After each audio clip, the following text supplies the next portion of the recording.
Welcome to Education Matters, presented by the Public School Forum of North Carolina. I'm your host, Dr. Marianne Wolf. In today's episode, we are so pleased to give you a glimpse of our annual Eggs and Issues. Today, you will hear from elected officials and other education leaders who will be very involved in shaping our local public schools this year. Because you're all stars, I am going to let each of you introduce yourself. And what we'd love you to do is go ahead and talk a little bit about the policy priorities that are most on your mind. And if it's something on your mind personally, but maybe your body that you represent is a little different, just to make sure we know which ones we're talking about, we're open to hearing both. So we would love to start with you, Catty, if that's okay. Cathy Moore. I am a retired educator, 37 years, classroom teacher, started in Nash County, North Carolina for a couple of years. Spent the bulk of my years, 35, in Wake County, moving through from teacher through various roles, school-based administrator, central area superintendent, deputy superintendent, and eventually superintendent, all in the same district.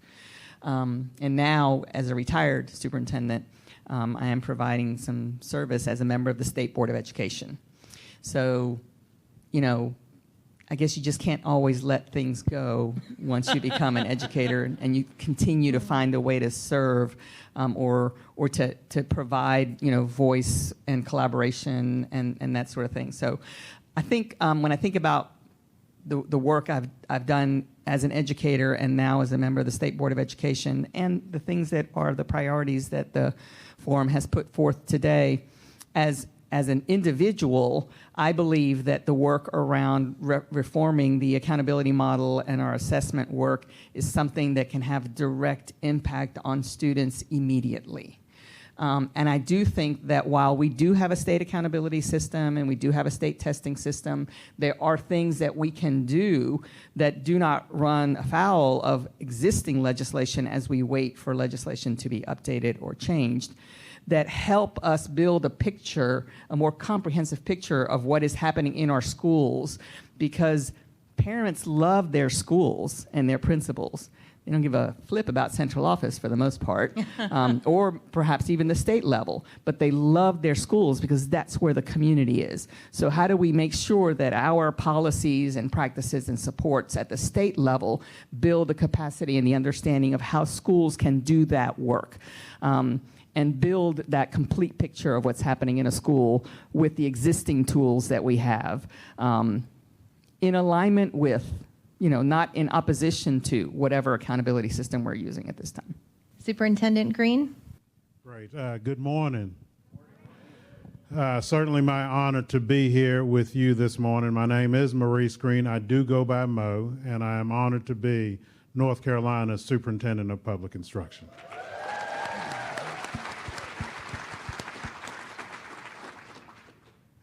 Briefly, background, certainly have been blessed to do a number of different things, including being the attorney for Charlotte-Mecklenburg Board of Education, the superintendent of Guilford County Schools, the executive director for the Z. Smith Reynolds Foundation before retiring and then running for this position. You know, so as I think about where we are and what we are looking to do, I want to talk a little bit about vision, because that will then drive ultimately what things that we'll focus on over the next few years. So the vision that we're putting forward is something that we're calling Achieving Educational Excellence, which is, I believe, the successful coupling of academic achievement along with character development, and then a focus on excellence. And I want us to all sort of lean in on this, because when I talk about excellence, I'm talking about us being the very best school system, public school system in the entire country. This is where we can go in North Carolina. It's going to take a lot of work for us to get there, but if we set the vision and the bar exceedingly high, we can do that. I'm sure we'll explore any number of different things, other priorities and things as we have the conversation, but be sure that it maps back when you hear it from me, that overall vision of achieving educational excellence. Senator Corbin. Thank you. Well, first of all, Mary Ann, thank you for having me today. I'm very honored to be here. And first out of the gate, let me tell you, I'm very pro-public school, okay? And let me give you a little bit about my background. So a few reasons for that. So very quickly, I'm the first in my family line to graduate high school. So my grandfather was a farmer, and back in that day, getting enough education to do what it is you do was what they did. And so he didn't graduate high school. My father went through the 10th grade, wound up in the military, one of the smartest men I know, but did not have formal education. So I graduated high school, went to Appalachian State University, Boone, North Carolina, go Mountaineers. Graduated, very proud to do that. So very quickly, how I got here. How did I get here today? When I graduated from App State, I ran for the school board. I was very interested in schools. I was 22 years old, and I'm 24 now, you can probably tell. I was 22 years old, and I ran, and after my first term, the guy that was chairman didn't want the job, so I found myself at 27 being chairman of the Board of Education. And we had aging schools. I said, we need a long-range plan. We needed a 25-year plan. And it was about wound up being about a $300 million plan. Now, this is a small county. This is Franklin, Macon County, North Carolina. And you guys that have been out there, Freebird, have seen, we've got all new elementary schools now. MB has middle school, and we're just starting the last phase of what I started is a brand new high school. And I was able to get them through DPI a grant for $62 million for the high school. So I was on the school board for 20 years. To make sure I saw that through. So I'm a school board guy, local school board guy. After that, served 2 years on the county, 2 terms as a county commissioner. Then the opportunity came up to run for the state house, and I ran for the house back in 2016. And then 2020, the opportunity came up to run for the Senate, and I ran for that. We worked on a little thing called Medicaid expansion. You guys hear about that? Mm-hmm. So I was one of the folks, I won't say it was all me, but I was one of the people that Sydney knows that drove that ship to get that done. And we passed Medicaid expansion. 600,000 North Carolinians are insured today that weren't a year ago. So feel really good about that. And so Senator Berger came to me and said, you did a great job, you're fired. You got to move to something else. Actually, he gave me a promotion. So I got what I asked for when I got there. So now I'm chair of education policy and chair of education appropriations. So I'm very, very happy to be there. Priorities, I could take a long time with this. I guess as a legislator, I have to agree with Mo. We have to look at outcomes. What are your outcomes? So we want better educated children, right? We want positive outcomes. But from a legislator standpoint, I think there's a couple things we need to look at immediately. I want to look at the funding model for how we fund schools, how we send money out to the schools. We do it now where you're funding so many teachers per student, but based on your ADM. I'm not going into a lot of detail, but that's slightly unfair to smaller or rural schools. I know we have the small schools money and the low wealth money. I get all that, but that needs to be redone. I think we need to do that, and there's going to be some increased funding, I think, especially for rural and small school systems. Second thing is teacher pay. It's probably another question you're going to ask, but so I'll leave it at that. But I think we need to do some work there. Thank you. And Leader Batch. Good morning. Good morning. It's great to see all of you. I'm Sydney Batch. I'm the Senate Democratic leader in the state Senate and live in Holly Springs, so therefore I am out of Wake County. I'm also a proud public school graduate from all of my time. I went to Chapel Hill Carberry City Schools, and then I, of course, went to Carolina 3 times. So they have all my love and all of my money. And then, of course, am now a lawyer and a social worker in the job that actually pays me. In the job that does not pay me exceptionally well, and it's snack money for my children, who are both 2 middle schoolers. I work in the Senate very closely with several members, especially in the education space, trying to make sure that we are moving forward in a way that every single child in North Carolina actually does have that constitutional promise of a wonderful education that is what I've been actually very, very grateful for. But I know that in Chapel Hill, where the amount of the tax base and what is actually added to what we do in North Carolina is very different than what you have in Pequimans, right? And so at the end of the day, we need to work on that. So I completely agree with accountability, but for time purposes, and I know that we'll get into this later, I think it's the weighted student funding model. We have to get out of our antiquated way of which we are educating and funding all of our school systems across the state, because those areas that do not have the ability to, of course, have local supplements in order to provide what their students need is just inadequate and frankly unfair. And so I look forward to trying to move forward in a much more equitable way for every single student in North Carolina that attends a public school. Thank you so much for joining us. After the break, we'll continue our session from Eggs and Issues 2025.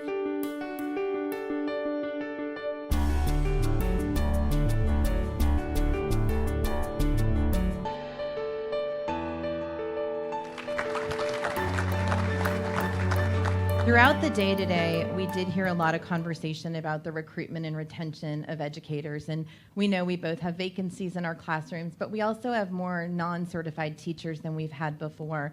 I would love to hear a little bit about what each of you would recommend that we do for that. And this could be things related to compensation, but it also could be things not related to compensation. And Leader Batch, I'm going to let you start this time.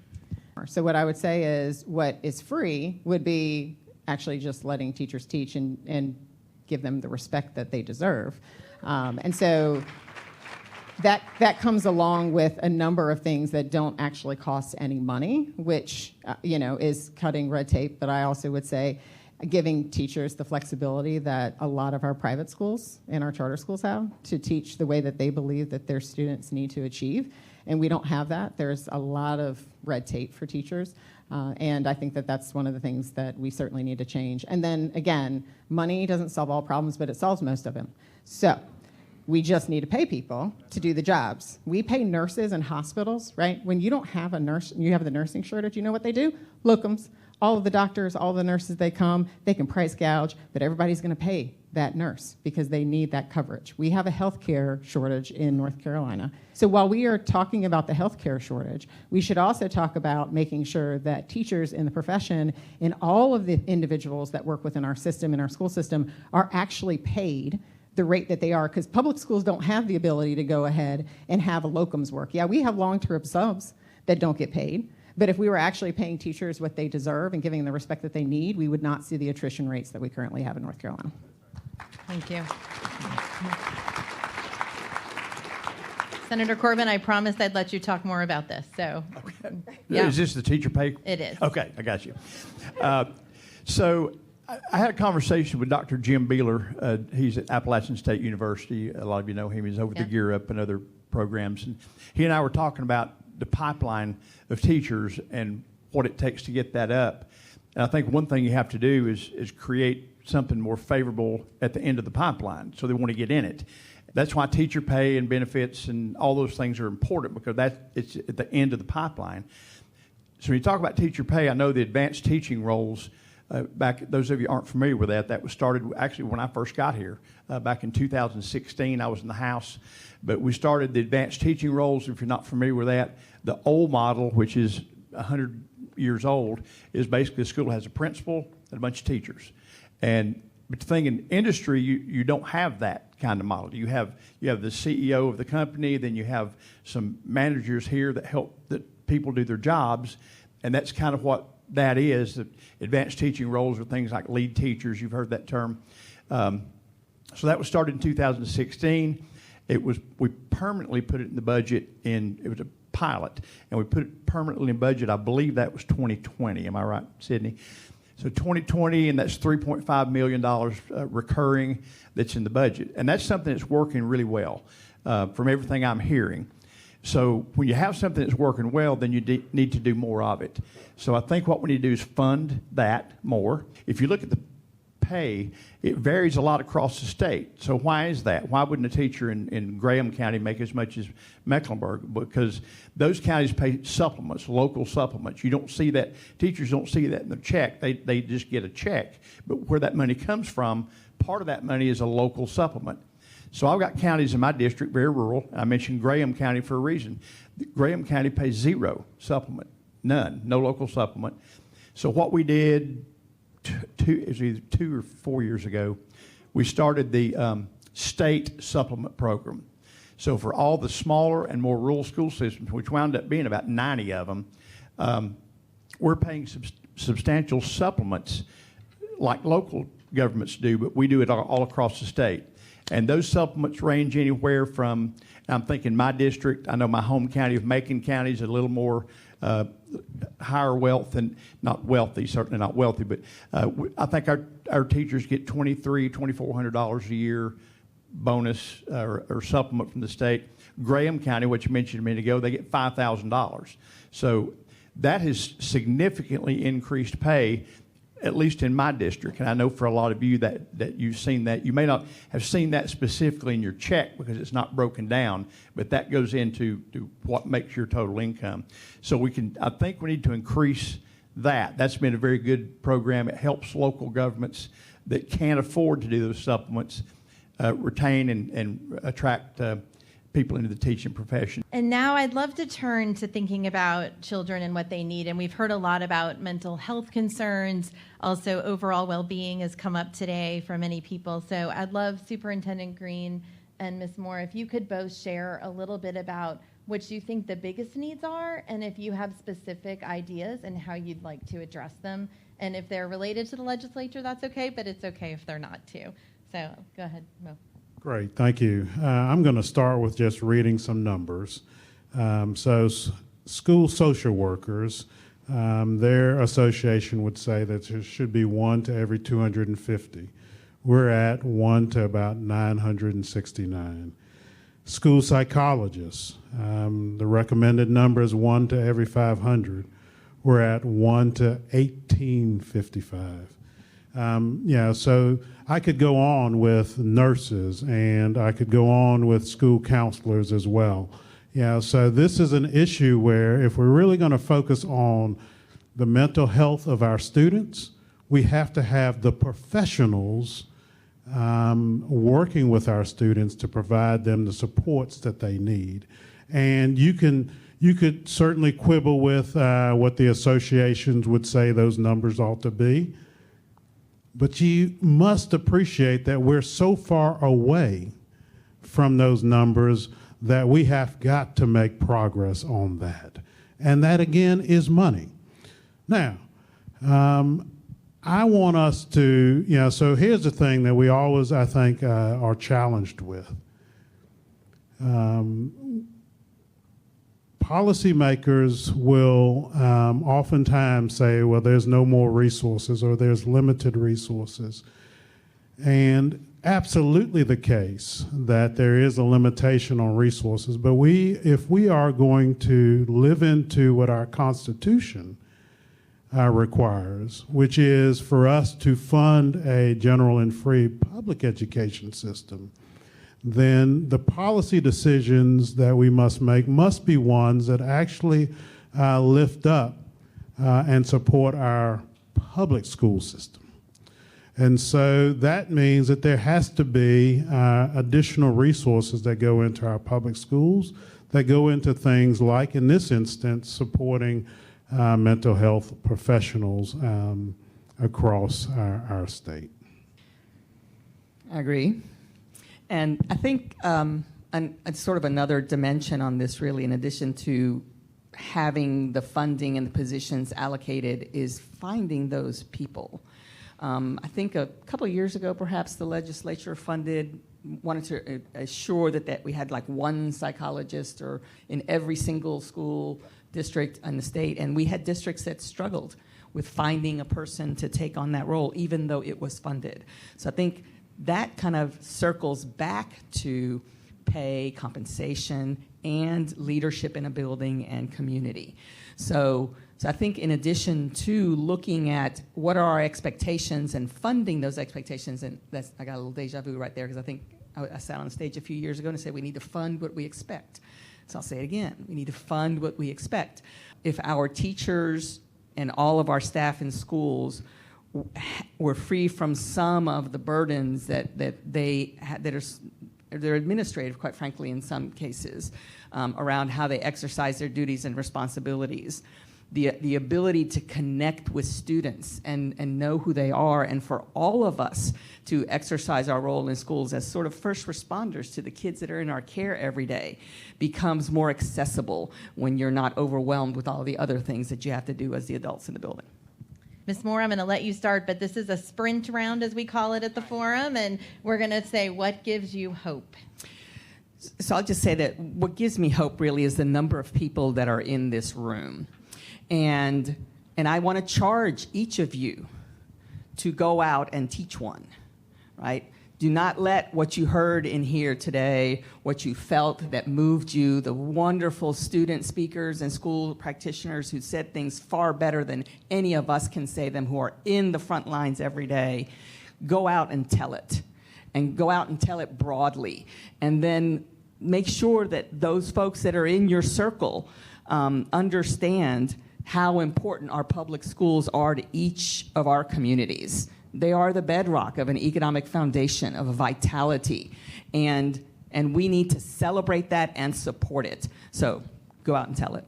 Yes, I agree. And I would say what gives me hope would be as I went through the campaign and met with folks from all over the state, one of the things that I would do is ask folks to declare that they are champions of public education. And the response back to something as simple as that was magnificent, and I think begins to lay the groundwork for where I think we can go going forward. And that is that there actually are many, many champions of public education in North Carolina. Sometimes we lose focus on that because of some things that are in the atmosphere, or folks say certain things, but there are many, many champions of public education. It's going to be up to all of us to rally ourselves and others to a charge that will really celebrate all of the wonderful things that are going on in public education and make a magnificent difference for each and every one of our children. That gives me hope. But what gives me hope literally is the future. I think North Carolina is such a wonderful place to live. And the statistics show that what's happening right now, folks are leaving certain states and coming to certain states. Guess what's the number, depending on the study you look at, but what's the number 3 or 4 state in the nation that people are moving to? North Carolina. North Carolina. Why? A lot of reasons. Are low taxes, good environment, great place to live, good people, all the above. Great education. So that's the thing we need to work on, is the education piece. I'm excited about what the future can bring, and I'm excited about working with you guys for the betterment in the future of our public schools in North Carolina. So thank you for having me today, and thank you for being kind. Thank you. So one of the things that I would say is what gives me hope is actually a statistic that you put up earlier. About 71 or 77% of all North Carolinians believe that our dollars should actually be in our public schools rather than not. I think that's a narrative that isn't actually pushed out that much, and I think that there is a groundswell of individuals who are going to actually ask for those dollars to return to their schools. So that gives me hope. What also gives me hope is that we're in this unique position right now, at least in the Senate, again, can't speak to the House, where we are working in a bipartisan fashion. We live in a divisive world, y'all, but there are things that we can agree on, and you've heard that Kevin and I, who have worked together on multiple issues, he is now in a position to go ahead and work with our caucus to go ahead and figure out what we're going to do with regards to our dollars, what we're going to do with regards to accountability. And he's been a good advocate in that. And at the end of the day, as you all know, you can't get anything through this building and the legislature and the funding and the priorities we need without actually going across the aisle in many ways on both sides to talk to people. And so what gives me hope is that we're in a unique position, I think, for the first time in a while, where we have a lot of frenetic energy around trying to actually change how we fund schools, and then specifically what we do with regards to accountability in all of our schools, especially the private schools. Thank you. That's a lot of hope. Let's give a huge round of applause for these leaders. Thank you so much to our guests and all those who tuned in for this Eggs and Issues episode. That's all for today, and we'll see you next week.